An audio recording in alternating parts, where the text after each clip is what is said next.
มื้อนี้สิมาจับไก่น้อยเนี่ยออกจากแม่มันไปไว้คอกหนึ่งอีกต่างหาก ไก่ตัวนี้วะ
อันนี้คือของไก่น้อย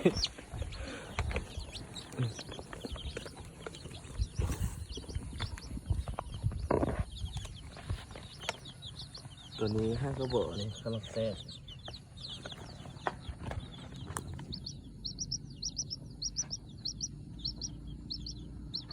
หอมจิ๊บๆอยู่เนาะ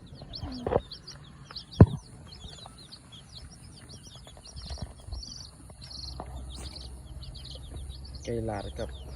ไก่มาเตเวียดปนกันอันนี้มันเป็ด